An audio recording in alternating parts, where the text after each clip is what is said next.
What's going on, man? We here. We finally done it. It's finally happening. That's right, your boy Jay Holley. We are finally doing this, man. Unfiltered with Jesse Holley. You already know what it is. The sports talk equivalent of Braille. People feel me when I speak. Man, I am so excited about this. This has been a long time coming. It is one of these things where in your mind you begin to have these thoughts of what you want to do, how you want to do things, where you want to do things, the topics you want to talk about, and then there's this pause, right? It's life. This thing about life just happens, and for me it's all over the place. You guys know me. I'm everywhere, right? And you never really kind of do the thing that you want to do, and it took me a while to get this place. My partner, Taylor with Fanatic Views, he's been back and forth with me all the time. Like, come on, man, we need to get you on this podcast. We need to get your show. We need to get your show. Like, yeah. And, you know, over time, you say yeah, and things never happen. And I'm here to tell you, just do it. If there's anyone who is listening today, this is show one. This is show one for Unfiltered with Jesse Holley. And I can tell you there is no right time. There is no right setup. There is no right promotion. There is no right background. There is no right filter. There is no right outfit. There is no right anything. Do it. I am here, a living proof. And you guys know I always keep it real. That's why it's called Unfiltered, because I hold no punches. And I'm here to tell you, if there's that thing you're thinking about, and maybe it's not podcasting, maybe it's not, I know, I'm going to get into sports. I promise you I am. But maybe it's not podcasting. Maybe it's cooking. Maybe it's baking. Maybe it's sewing. Maybe it's cutting grass. I don't give a damn what it is. Do it. Do it. You'll feel better about yourself. You'll feel better. And if it fails, if it's the most successful thing in the world, or if it bombs out, you did it. You took the chance. You got off the porch. You stepped off the boat.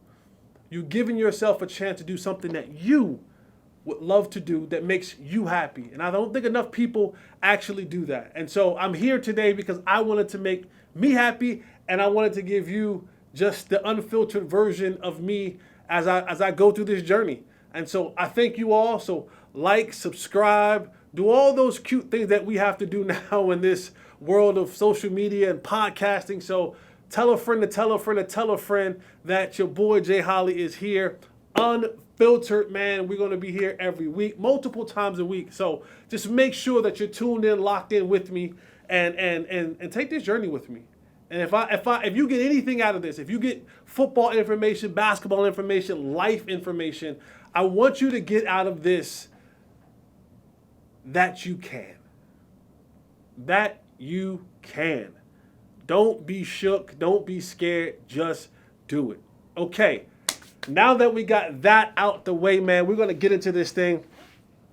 Cowboys just had their second preseason game this past Saturday. They played the Seahawks, and, you know, you go into these games and you're always thinking to yourself, after every single play, everybody get up. All 22 guys, not just your team, but the other team. You're always thinking to yourself, get up.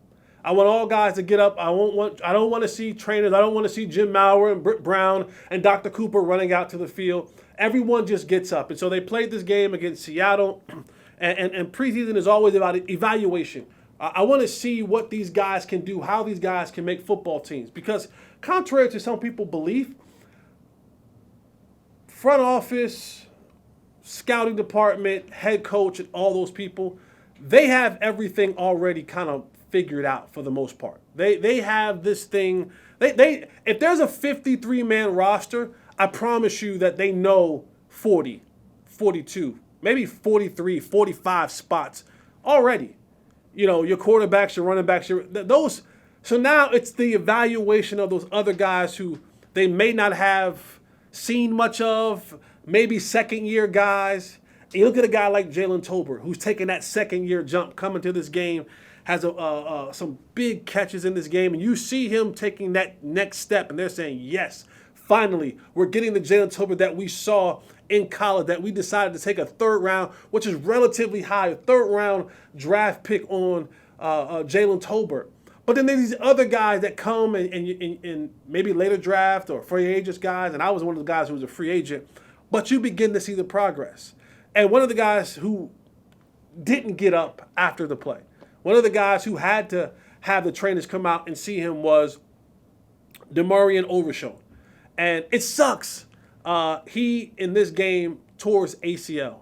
He, and along with another guy they call Stretch, John Stephen Jones, who plays tight end / receiver hybrid, they both tore their ACL in this game. That means they'll be done for the year. And it's a lot for Overshown because he was a guy who was having a fantastic camp. You talk to all the coaches, you talk to Mike McCarthy, you talk to Dan Quinn, you talk to all the position players and all the teammates, and you hear his name every single week, watching him in Oxnard, watching him in the preseason games. And this is a guy who is jumped off the screen. And you want those guys who are jumping off the screen and saying, that guy stands out. This guy is a guy who we can add to our roster and can have that game day availability. Because when you look at what the NFL has become now, right? Running backs are more, they're more pass catchers now. Tight ends look more like receivers.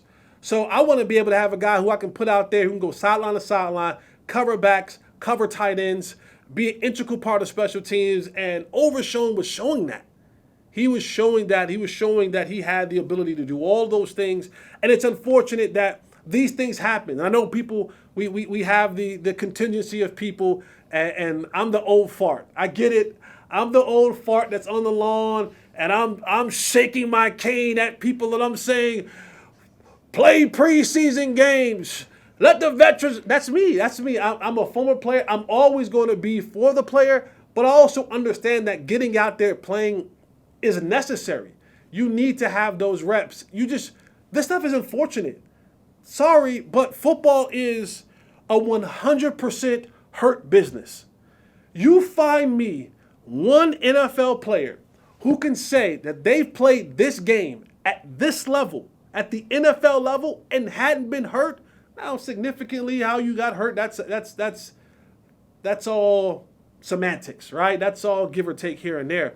But this is the hurt business. And so anytime you step across those white lines, and you step into the 100 by 53.5, there's a possibility that you can get hurt. And you pray it's never your guy. You do. That is the ultimate prayer. If there's a religious coach in the world, he's praying, one, for my quarterback never to get hurt, and then my other guys never to get hurt. But they also understand this is a hurt business. Well, that's why Will McClay has a job. That's why guys like that, front office people have jobs and scouts have jobs, because it's their responsibility to go out there and to find more players to play. And again, it sucks. It does. There's nothing else to say about it, but it happens. It's going to happen in this sport 100% of the time. It's been happening way before we started watching football. It's going to be happening way longer after we stop watching football. That's just the nature of the beast. And for Overshown, young talented player out of Texas, he was coming on. He was coming on, but now he has an opportunity to, I think sometimes, and even for young players, it's the mental reps. So he'll be around, and the good ones who have injuries like this, the good ones figure it out. The good ones stay around the locker room. They do their treatment, and the Cowboys with Dr. Cooper have one of the best. With Britt Brown has one of the best. He's going to get this guy, and he's young. That's an important thing. He's young, so that he's going to be able to get back in there and help these guys. And be able to maybe see some things, even as a rookie, being able to process the information, right? Sit in those meeting rooms, allow that information to kind of soak in, absorb, watch practices, watch the games, get with Micah, get with Leighton Vander Esch, get with Damone Clark, get with Dan Quinn, as long as Dan Quinn will be here. I know you guys are saying, Jesse, you always say that. I'm just saying, Dan Quinn, he may not always be here. He may not always be here. I thought he was going last year, but he came back. He might not always be here. Those head coaching jobs will keep coming up every single year. And I think this year, again, I know it's a little sidebar, this defense is going to be good. This defense is going to be really good. It really is going to be really, really, really good. And so they'll come calling for Dan Quinn again, but Dan Quinn will have the year, and Overshown will have the year to sit and talk and to learn from all the veterans around. And I hope that this gives them an opportunity. And oddly enough, ACLs aren't what they used to be, right? ACLs 20, 30 years ago, your career was done. You're finished. Modern technology and modern medicine and just the advancement of what we have now gives you an opportunity to come back from these things. And I'm not going to say better, because you don't get better. Anytime a doctor cuts you open, you don't get better. You get back to functioning, but you don't get better. That's just not. Anytime you have to cut something open, when you go to the mechanic to get something fixed in your car doesn't get better. It just gets functional, right? It just gets functional because that part is only delayed to the next part that's going to break down. So he's not going to get better, but he can get better mentally. He can learn more about the game and then come back and put those pieces together mentally and physically, and then be able to go out there and do what he does. One guy who's not hurt, and despite his size, you would think, man, this guy's going to get hurt. He just keeps showing up. He keeps showing up week in and week out. Even from draft day, he has a Netflix story. 5'5", 5'6", 5'7" or something like that. Right? The Cowboys draft him in the 6th round. His daddy works for the organization. And I know most of you are going to say, Jesse, you're a hater. That's what you do. You're always hating. But Deuce Vaughn has been continuously showing the world that despite my size, I'm actually a player. Some of y'all say that about your sex life, that despite your size, you're actually a player. I don't know. Some women even say it ain't about the size of the ship, about the motion in the ocean. And that's what Deuce Vaughn has. Deuce Vaughn has the motion in the ocean. He's able to hit those spots and make you moan and crow and scream and holler. Yeah, Deuce. He may not have all the inches, but he has what it takes to go out there and make the crowd go, ow. That's what you want. You want the crowd to go, ow. And one thing I'll say about Deuce Vaughn and the player that he is, I think Deuce Vaughn has great vision. I really do. I think he has great vision, and for someone that size, being able to duck behind those linemen and then reappear, right? It's like a magician. He disappears and then boom, second level he reappears. His vision is incredible. His explosiveness is incredible, and I think those combinations make for a good back. Now, the thing that I always press people, just hold on, pump your brakes, hold on, is everyone wants to make him RB2. Everyone wants to say that this guy is RB2. I'm saying, wait a minute. There's a lot that goes into this whole thing of being RB2.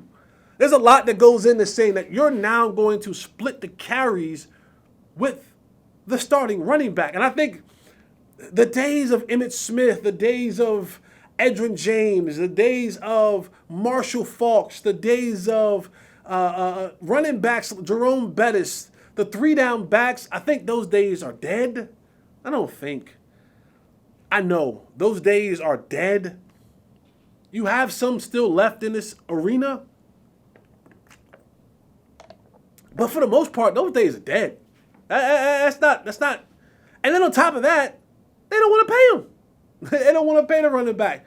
So when you look at what Deuce Vaughn is facing, the size matters, because if Deuce Vaughn took everything that he is right now, all his skill sets, his burst, his vision, his elusiveness, if he took all of that right now and you made him 5'11", you made him 6 foot, hell, you made him 5'10", he goes 3 rounds ahead of where you went this year.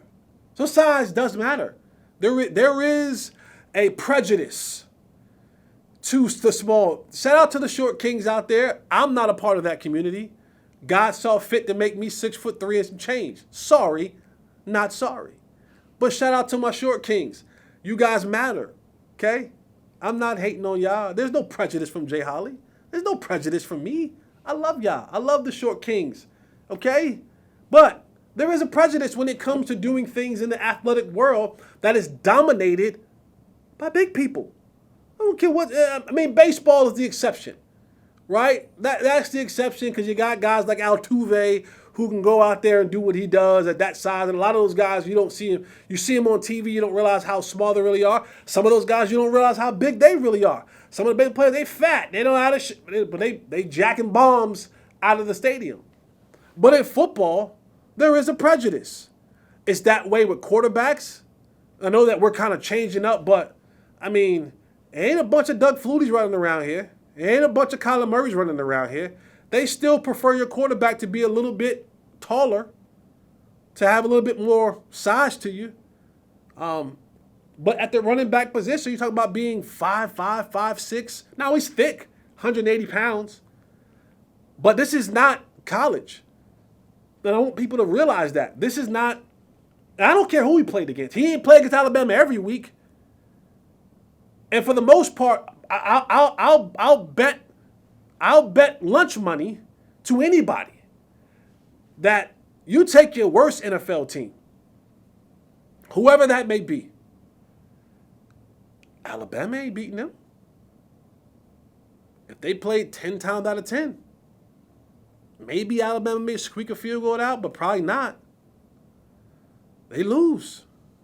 If you take your Houston Texans, if you take your Browns, if you take your Jaguars, whatever team that you deem in the National Football League that is boo-boo juice, Alabama ain't beating them. USC ain't beating them. Oklahoma ain't beating them. All these teams that people say that Deuce Vaughn went out there and dominated against, he ain't playing them 17 weeks out of the season. Remember, you're playing the best Alabama players, right? Now, if you took all of Alabama's best players and put them on a team, okay, cool. But that's not what he's playing against. In this league, he's playing against the best of the best. Do I think he has a role? Yeah. Do I think his role is RB2? I don't know about that. I've said this since he's gotten to the Cowboys, and especially during this preseason and training camp. When they start believing, I'll start believing. I look at preseason reps, and for a guy, you see last week, 2 weeks ago, it was Malik Davis got the start. Last week, it was Rico Dowdle got the start. I don't know what it's going to be this week coming up against the Raiders. But in both of those games, Deuce Vaughn got second half snaps. A lot of those guys in those second half snaps, that late third quarter, fourth quarter, are guys who probably going to make the roster.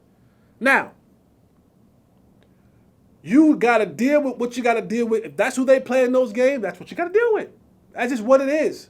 And so for that, Deuce has stepped up in those moments and has played well. Has shown the pass catching ability, has shown the vision, has shown the tackling ability, has shown the ability to get into the end zone. That's what you want from a player. That's what you want from a player. But again, I have not put all of my cards into the Deuce Vaughn basket yet. I got a couple. I got a couple eggs in the Deuce Vaughn basket. Again, think he's very elusive. Think he has great vision. And what they want to do with this West Coast offense, I think it's something that, maybe they found a place for him. But you have to understand that there is There is a lot that goes into those 48 jerseys that get handed out on game day each and every week, as far as the game planning. And size will come into play with that.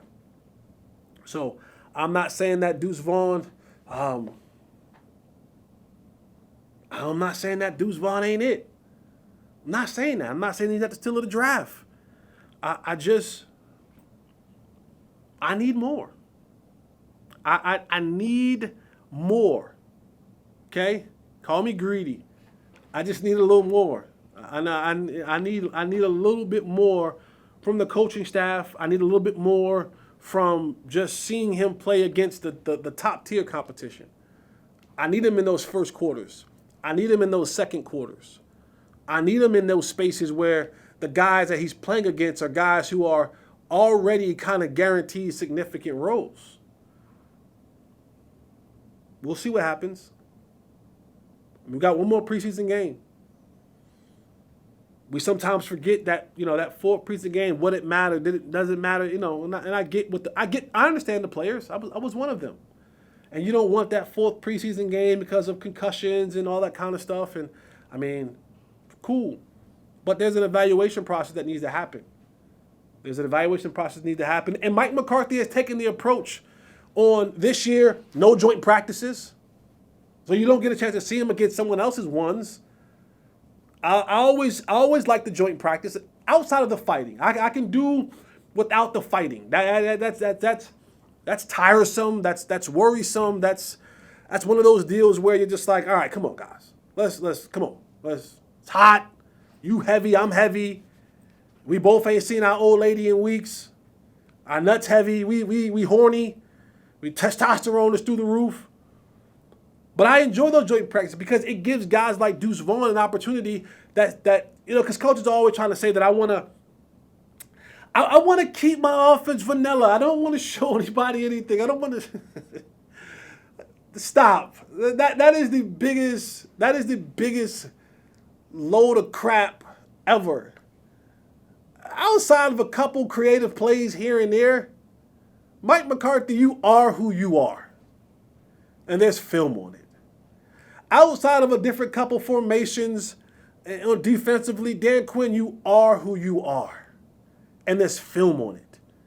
Each one of these coaches come from a fundamental base. Whether that's a 4-3 or 3-4 or cover 2 or cover 3, who Dan Quinn is who Dan Quinn is. And there's a long film study on it. And again, within that, there is configuration. Who Mike McCarthy is who Mike McCarthy is. It's a long film session on it. His base offense is his base offense.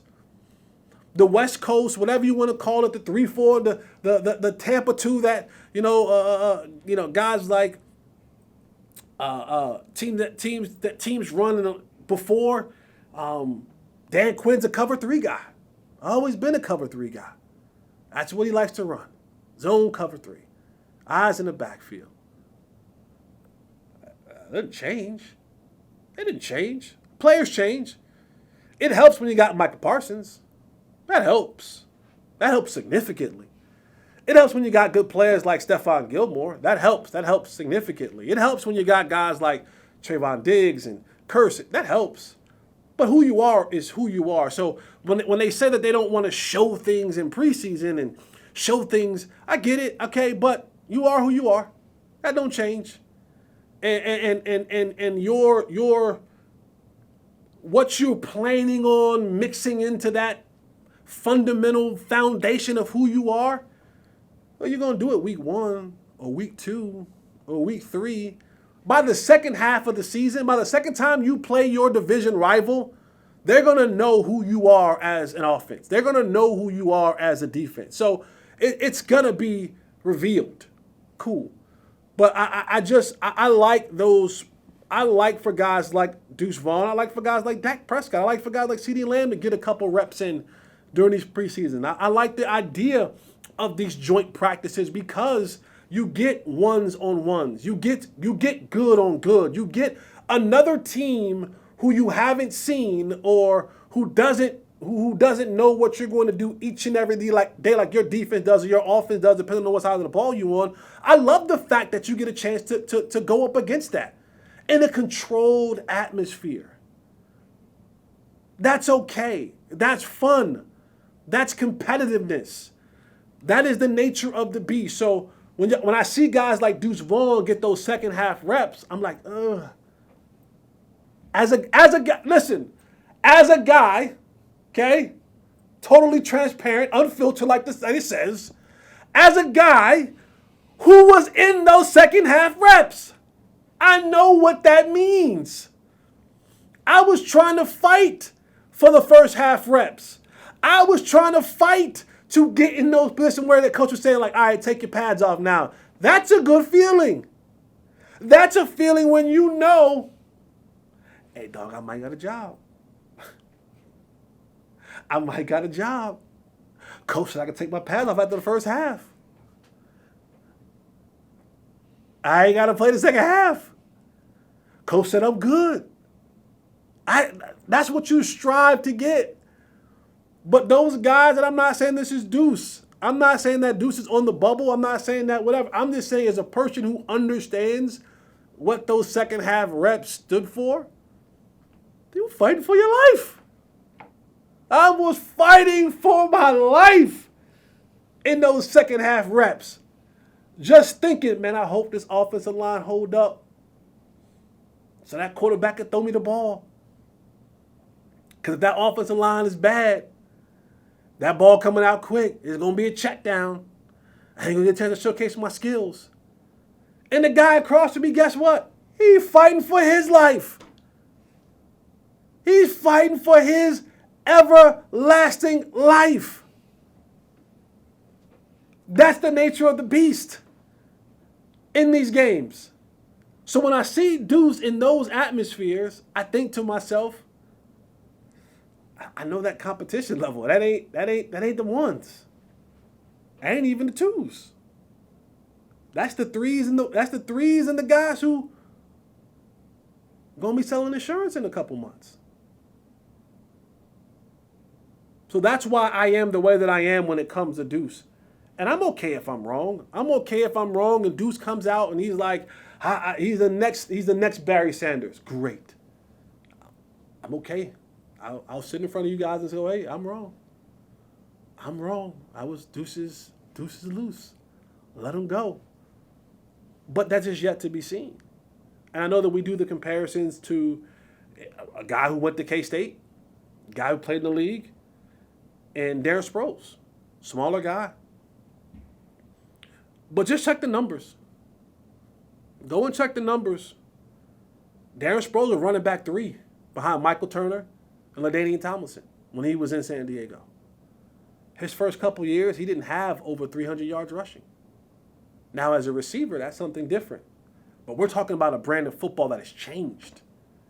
You see, back then, they were 2 tight ends, 1 tight end, 2 receivers. It was 21, 12 personnel. A lot.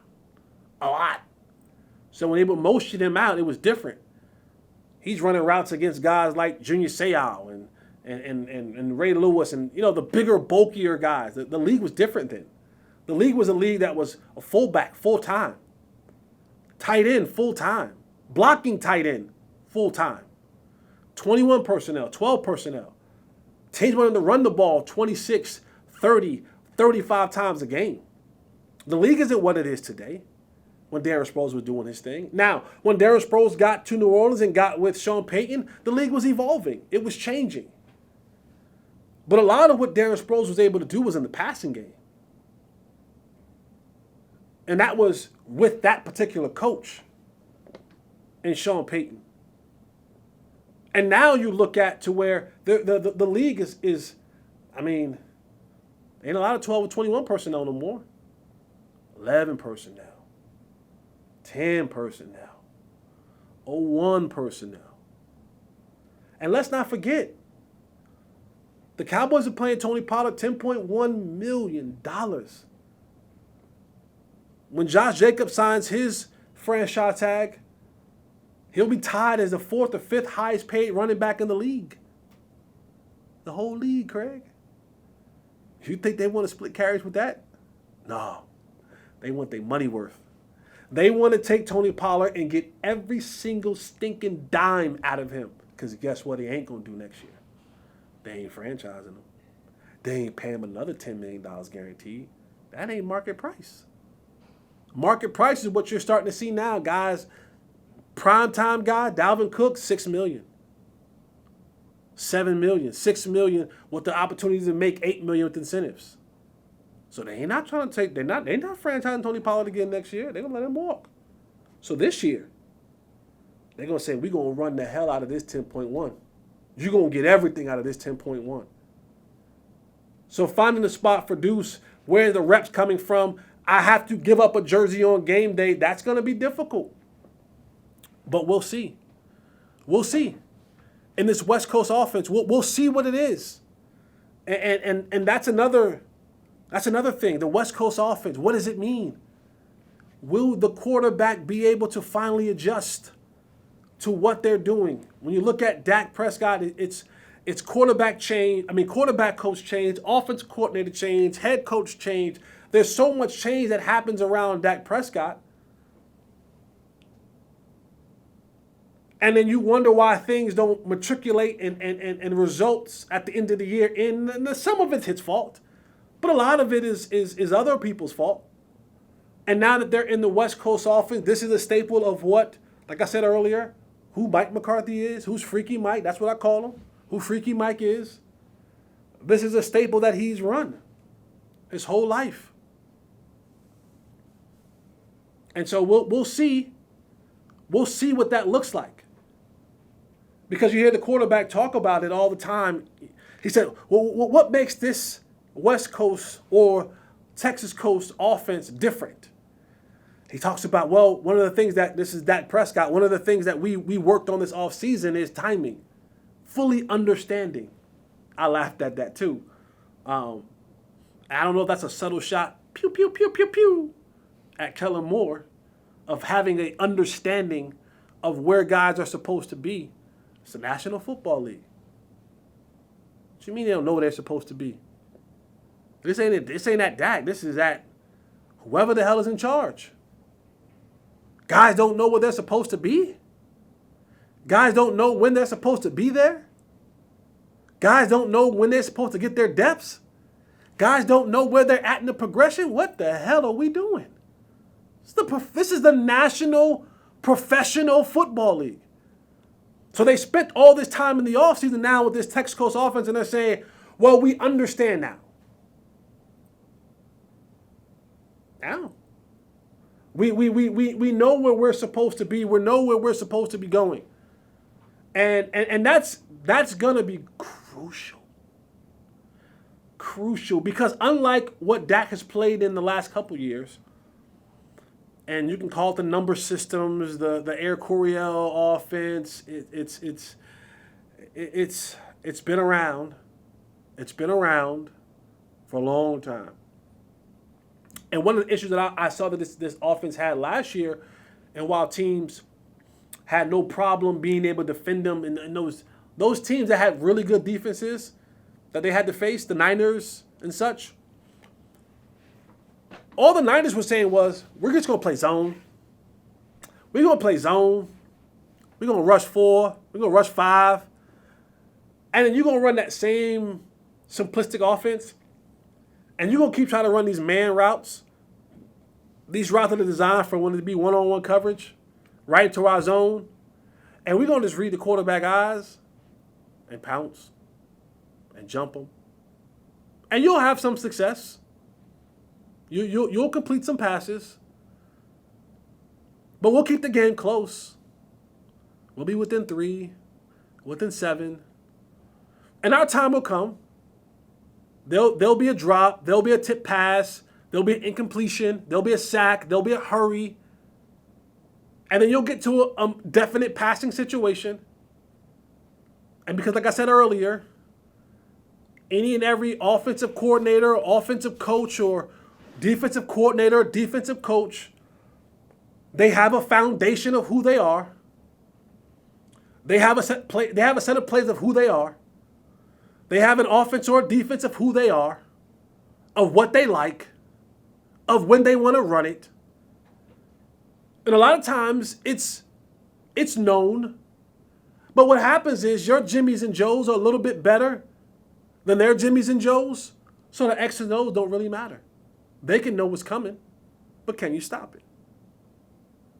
And when you don't have the ability to do so, when their Jimmys and Joes on defense is better than some of the Jimmys and Joes on your offense, and your X's and O's aren't significant enough to beat their X's and O's, they win. They win. And you saw that with the Niners 2 years in a row. We'll keep the game tight. We'll keep it close.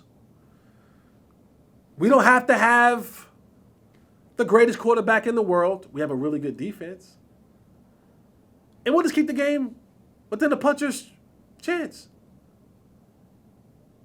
And then we'll wait till you fail. We'll bait you into failing. And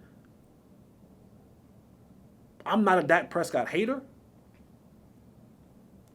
I think Dak Prescott is exceptional. I think Dak Prescott is one of the most mentally tough, resilient, incredible human beings that is walking the face of this earth. I do.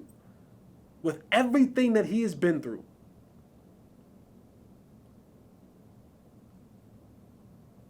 Mom passing from cancer. His mental health battles. I am a mental health advocate. I am a mental health battler. Losing his brother to suicide. The onslaught of criticism that he gets. Some deserving, some not. The unfair, unbalanced scrutiny that he gets from the national media, the clickbait, from those media pundits, those media personalities. Who Dak Prescott is as a quarterback, really good. Not elite. Not elite. That's a category reserved for select few. And honestly, if your team is coached right, if your team is prepared right in certain situations, in certain manners, you don't actually always need the elite. Now, don't get me wrong. Don't get Jay Holley wrong. I want an elite. Elites are good. Elites cover up a lot of mistakes. You think it's hard for Andy Reid to coach? When you got elite, when you got Patrick Mahomes, I watched Mike McCarthy take those Green Bay teams year in and year out. Remember, they lined up Ty Montgomery at running back, number 88, and they were successful. You know why? They had a bad man over there. They had a bad ayahuasca, whatever he was sniffing or smoking or dark room dungeoning out. He's a bad dude. Hey, Aaron, when you elite, things are different. You're able to do things differently. You don't need everything to be everything because they make up for it. I'm all for quarterback friendly.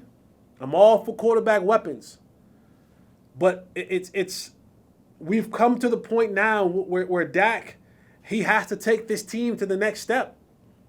And in this West Coast, and I want to break the West Coast offense down a little bit. And I got my notes because I'm just not going to just tell y'all what I know. I never played quarterback before. So it's always good to have notes. And it's always good to be able to reach out to people and have relationships. Relationships are good, people. It ain't always about money. It ain't always about what can you get from it. Sometimes the relationship is further and grows further than the money could ever take you. When people say, you know what, I actually like that person. I like that dude. I like that girl. I'm going to help them. So I have relationships. So I reached out to a couple of people in my relationship circle. No orgies, just relationships. And I asked 2 former NFL quarterbacks. I asked an offensive coordinator at the collegiate level about this West Coast offense, and I took their answers, because I wanted 5 keys. And I said it to all of them. I said I need 5 keys or 5 winning principles to the West Coast offense from the quarterback position, and how this impacts who Dak is, how this impacts how this offense will work. And I took all the information, I gathered it up, and a lot of them said some of the same things, give or take a word or two, but kind of gave me this list, 5. I asked for 5 keys or winning principles when it came to the quarterback perspective in the West Coast offense and how this will fit to Dak Prescott. And you've heard him say in many interviews, this offense is tied to my feet. The West Coast offense is a quick-hitting offense. The West Coast offense is an offense that gets the ball out rapido, fast. Gets the ball to playmakers in space. They have to have that. The timing has to be there. From what they said last year was people didn't know where to be, when to be, how to be. That was the central focus this offseason offensively for this team. And so the keys that I got from these quarterbacks, offensive coordinators that have ran the West Coast offense. Key number 1 is being able to count to 4. The whole system is pretty much progression reads. 1, 2, 3, 4. When the quarterback gets to the line of scrimmage, being able to see what's happening, but also know what does my progression says. Is it 1? Is it 2? Is it 3? Is it 4? Number 2, short game accuracy. The system is based on quick to intermediate passing game. The ball comes out quick. Slants. You're going to see a lot of slant combinations. You're going to see a lot of flat routes. You're going to see a lot of quick hitting to intermediate. The ball comes out quickly. What does that mean? You got to be able to get to your spots.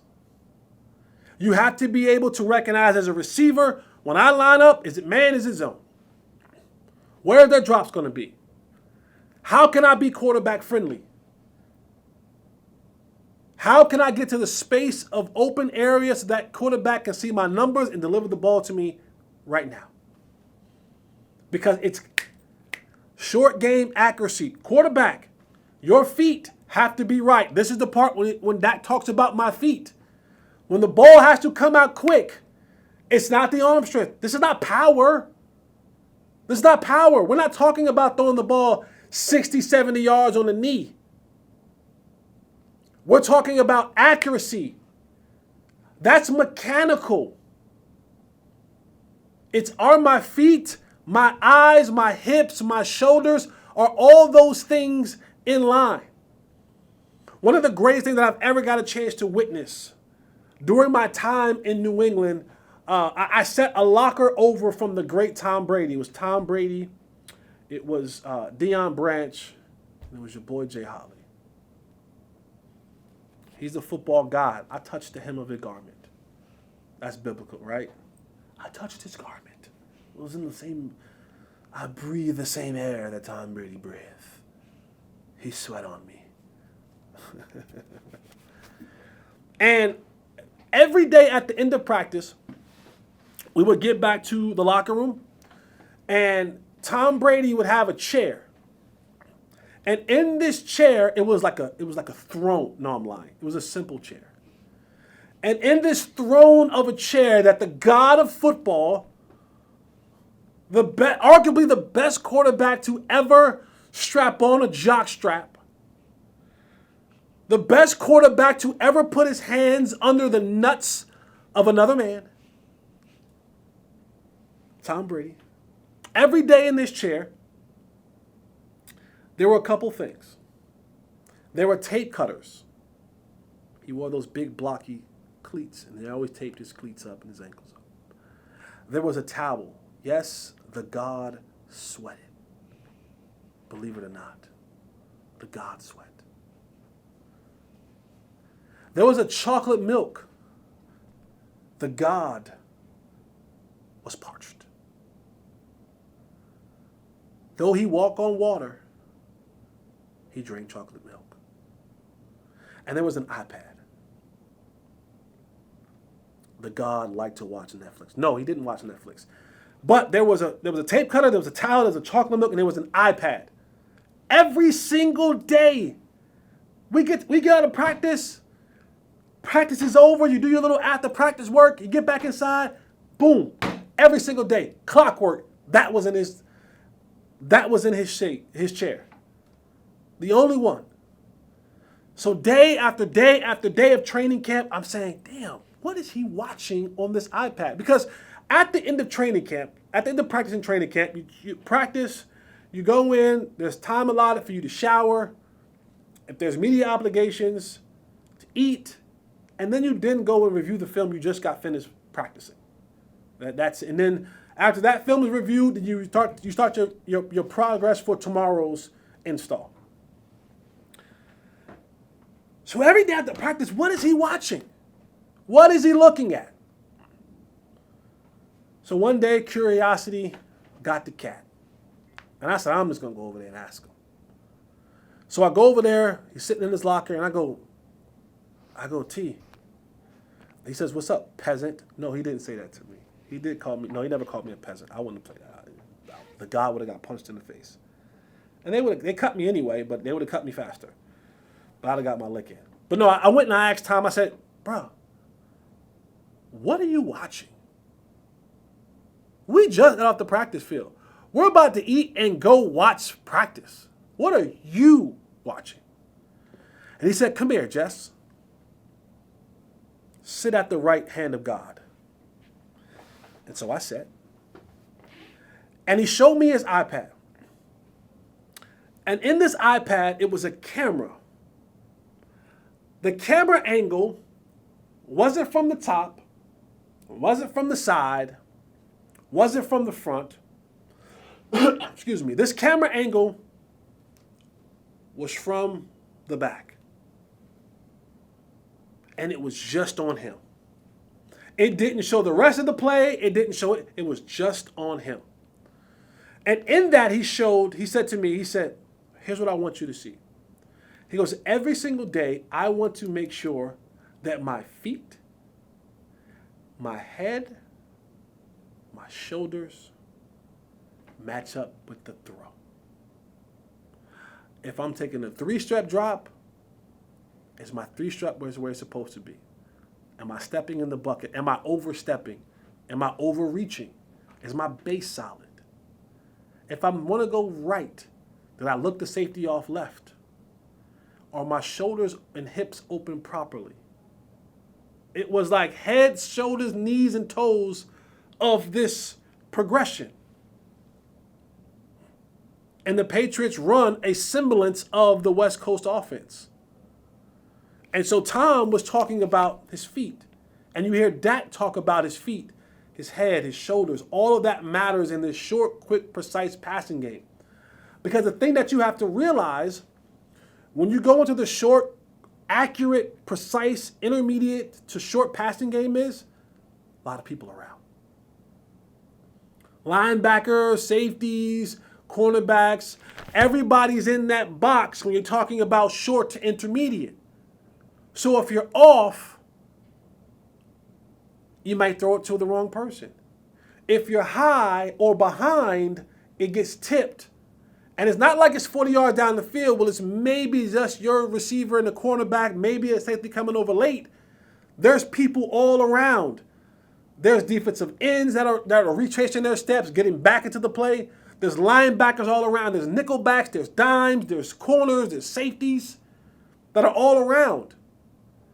So the accuracy needs to be precise because those windows open and they close.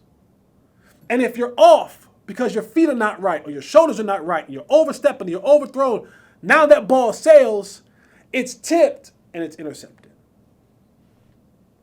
So the second part was that you had to have accuracy, short game accuracy, system based on quick to intermediate passing game. Third thing was great play action ball handler. I watched Aaron Rodgers, one of my favorite players. I played with Tom Brady. And when you watch them carry out of a fake, show you the ball, like it's a play action, it's running back, and pull it away, give you the fake hand, the ball still tucked away. Because I want that linebacker to think run. Take a step up, half a step. I got him. I want that DB to freeze. I got him. So I have to make sure that my now you see me, now you don't. Ball handling is where it's supposed to be. That is a part of the process. That is a part of what the West Coast offense is. Can Dak be a good ball handler? Can he show? Can he show the ball like he's handing it off and then take it away? Can he show the hand? Number 4 was accurate throwing on the run. A lot of nakeds, a lot of boots, a lot of sprint outs. We used to have a play called the Jerry Rice play. It was a quick out. Quarterback's rolling to his right. Now, for the fortunate thing for the Cowboys is Dak's a pretty good thrower on the run. So having the naked bootlegs, having the sprint outs, having the things where Dak is being able to roll out to his strong arm and deliver the football, great. Great. Hence why you got guys like Brandon Cooks, Jalen Tolbert, CeeDee Lamb, Kevontae Turpin, guys who got speed, guys who can work well in space, because we want to get it to you right now. Long handoffs, we call them sometimes. So being able to have the ball on the move, throwing on the move, offense aligned, moving with the passing, that's going to be important. And then the fifth thing was having a high school acumen when it comes down to understanding protections. There's some hot reads in this system. Just being able to understand what you see. Dak Prescott's going into his 8th year as an NFL quarterback. He damn well better be able to go to the line and decipher what coverage it is. Now, that's from the quarterback position.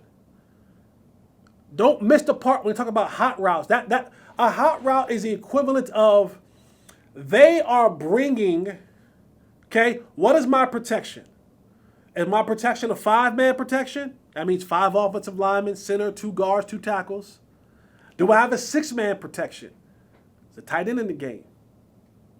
Right? Do I have a 7-man protection? Backs now added into that. Another tight end is added to that. Right? Do I have max protection? That's everybody. That's 2 tight ends, that's back, everybody blocking up. Because the hots and the sights come off that. If I have a simple 5-man protection, center, 2 guards, 2 tackles, but they're bringing 6 defenders, guess what? Someone's now hot. Someone, receiver, tight end, back, someone now becomes a hot route. That means the alarm going off. It's coming out right now. We don't have enough. They got more than we can block. If it's 6 defenders, six offensive, 5 offensive linemen, a tight end, cool. But they bring 7. We hot. So being able for the quarterback to come to the line of scrimmage to recognize Here is our protection. 5-man, 6-man, 7-man protection. But also for your receivers and for your backs. This is the communication part that is necessary. Dak can't see that it's 6-man, it's a 6-man protection, and the receiver doesn't. Because Dak's gonna say, we got 6, they bring in 7, somebody's hot. And if he sees it and they don't see it and he throws it hot, it's probably gonna go to a guy in the wrong jersey. Sidebar, this is why I want these guys to play a little bit of preseason. Not a lot. Not a lot. You don't have the live practices. And in practice, even when you throw a pick, it doesn't really have the same consequence. This does in a game. Especially the first quarter, couple series, maybe 2, 3. It's so that we can see that, so that we can see those scenarios happen in real time. And sometimes you'll see a quarterback and he'll go thumbs up. You're telling the receiver, you good. You ain't hot. But sometimes I need to be able to look out there to Brandon Cooks, to CD, to whoever, and kind of give them that, or the eyes. You see what I see. Do you see what I see? It's going to be important. So those are some of the tips that I got from an offensive coordinator, 2 quarterbacks.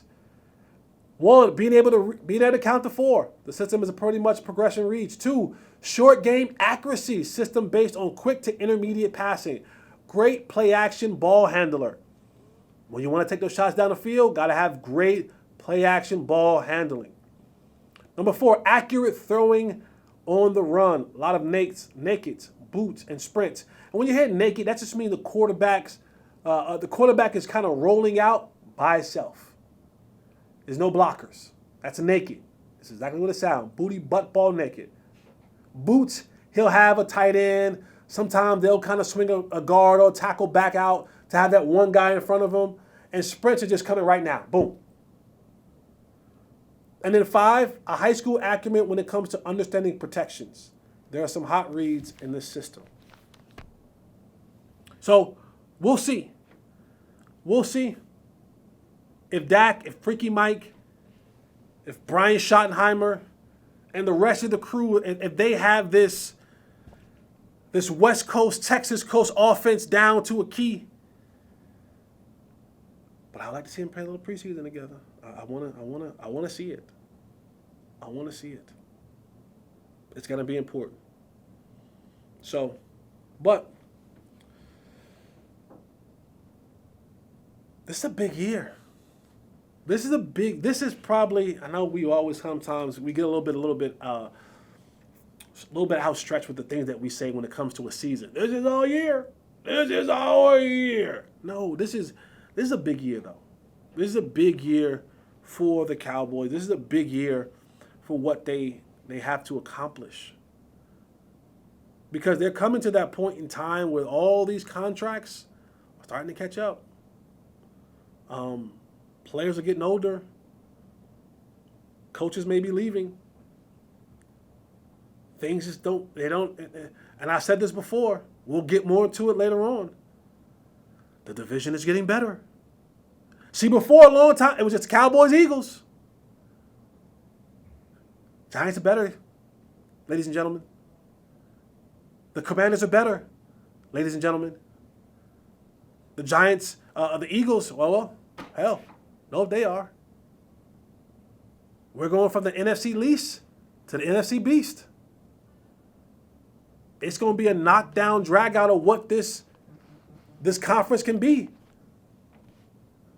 Look across the league. Make your own list. I'm going to do it. Make your own list. We'll talk about it sometime later on. Look at the top defensive linemen in all of football. Nose tackle, guards, rush in, defensive ends. Look at them. Your number one probably starts with Aaron Donald, if you're doing a league across the league, then you go Micah Parsons, then you go Payne, and I mean the NFC is in the top 10. There's a bunch of spots in the top 10. From the Giants to the Commanders to the Eagles,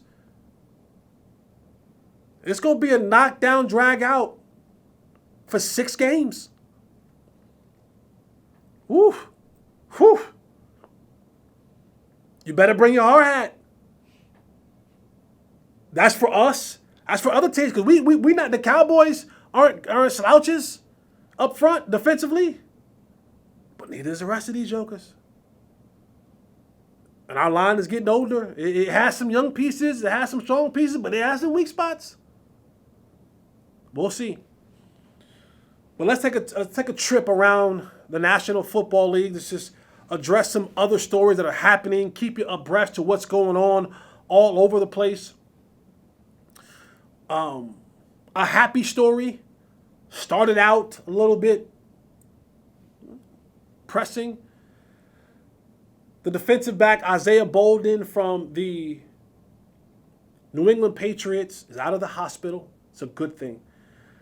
Took a hit from a teammate during the game, was unconscious. And I know if you were watching this game and you're watching the highlights of the game, everybody went right back to the DeMarvion situation. Again, I told you guys, this is a violent sport. A violent sport. I know you got MMA and boxing, and this is up there with them. This is up there with them. You get your head knocked off. It's a 100% hurt business. Fact. But he was released from the hospital. He traveled back to the team with the team. So that is, he was carted off the field. So again, we think about the DeMarvion situation, someone who died on the football field, and shout out to the New England and to the visiting team. Was it Green Bay? Forget who it was, but their medical staff for being on Johnny on the spot. These people are important. So thank you to the medical staff for quick thinking, quick reacting, getting into the hospital. Thank you for the hospital people doing what he does. He's headed home. Another story, Josh Jacobs. Reports are out right now that he's going to end his holdout and report to the team pretty soon. He was one of those guys. They had the running back meeting. It was Green Bay. Thanks. It was Green Bay. But Josh Jacobs was one of those guys. They had the running back meeting. The running backs are being poorly paid. Absolutely. Sidebar. If you're a young player in high school or college and you happen to watch the Unfiltered with Jesse Holley, thank you. But if you play running back, you might want to learn how to backpedal. They ain't paying running backs, fellas. I know it look good in high school because you got you got your shirt cropped up like Zeke used to have. You got the young abs. But when it comes time to making money, they ain't paying the running backs in the league. Josh Jacobs is going to end this holdout soon and sign his franchise tag, reported to be $10.1 million. These young, good running backs. You have to understand these running backs, you waste all your good years in college. See, it's not like the NBA or MLB or hockey or tennis where you can go play at 16, 17 years old, 18 years old. And they get the good youthful years. You get the youthful years where you can actually make money. It's changed some in college now with the NIL. But it's not significant enough. Because guys like Jacobs, see, the thing in college is you got to be 3 years removed from your graduating high school class to be eligible to go into the National Football League.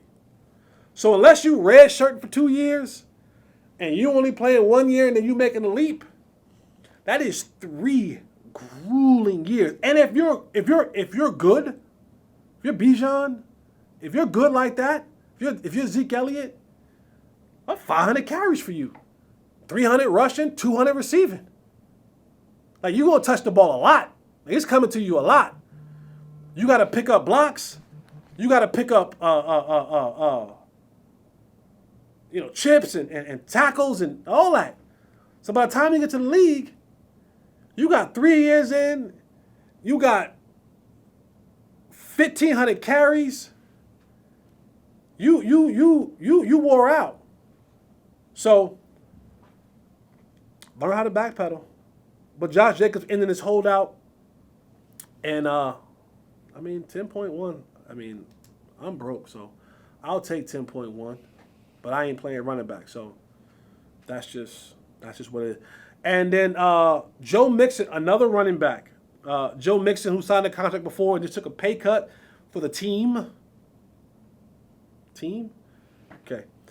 But Joe Mixon declined to talk to certain media outlets. Those media outlets, Sports Illustrated, Cincinnati Enquirer, Pro Football Network, and ESPN. Recently, Joe Mixon was cited for a misdemeanor aggravated menacing. Police claim that Joe Mixon pointed a gun at a young lady and claimed that he would shoot her. Well, he just was cleared of all of those charges, not guilty. And my speculation is that Joe Mixon was a guy who has a little history. Joe Mixon was the guy, Oklahoma, who punched a girl in the face. It was reported that racial slurs are being spewed back and forth between one another, and she slapped Joe Mixon, and Joe Mixon punched her in the face and fractured bones in her face. That's on his record. But I get Joe Mixon's frustration as someone who now sits on the media side, as someone who sat in the player side. Media at times, especially if you got a history, especially if it's salacious. Did I say that right? Salacious? Salacious. If it's salacious,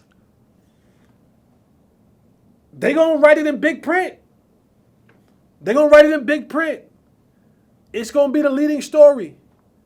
Because as we know, drama, negativity sells.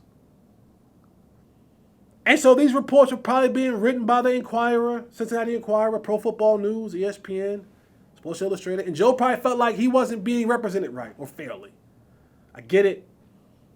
One, you want to keep yourself out of that nonsense. But two, sometimes these reporters have to make these tough calls and these questions and they write these stories not because they want to. It's because they got a boss behind them that says you better write it or you're not going to have a job. See, most people don't sit at the throne like Stephen A. where he can kind of call all his house, but even still, he has bosses. Where you can say things and can't say things. Where you have to write things and can't write things. So Joe a little tight. Joe a little butthurt. I feel him. Because sometimes things get written and they slander your name and they say bad things about you. And then when it comes out that you're innocent, not guilty, that you actually were on the right side of the law, whispers from those same people who wrote those loud stories. So I get it. Joe can be a little bit butthurt. But you got to remember sometimes that it ain't always the people. Sometimes it is the people. We have some nasty, vile, evil people that roam this earth. And the likes of social media and these different platforms have given them the opportunity to say and write and do different things that they necessarily probably should get smacked in the mouth for. I don't condone violence, but sometimes it's necessary. Sometimes smacking fire up out of somebody is necessary. It's a necessary evil. I don't condone violence. I do condone correction. However that comes. But there's a penalty for that. Be willing to pay for it. So we'll see. We'll see if Joe kind of breaks, but he probably won't. But sometimes the media's, we're only doing our job, Joe. I'm on the media now. Okay? I'm for the media. I'm the new media. That's what the young people say. The new media. I'm new media, Joe. I'm here to tell your side of the story. The new media. But yeah, man. That's all I got. That's it for me. I had fun. This is if you're watching this is episode 1. Thank you. This is episode 1. I don't know what the future holds. I don't even know if there's going to be an episode 2. I hope. But I had fun. Like, subscribe, follow me on all social media platforms. Get to know me. Get to hate me. Get to love me. But this was fun. This was fun. I enjoyed this. I look forward to this. This gives me purpose in life. And again, like I said at the beginning of the show, do it. Do it. Do it. Whatever it is. That shorty that you thinking about to hollering at, jump in those DMs. Yeah.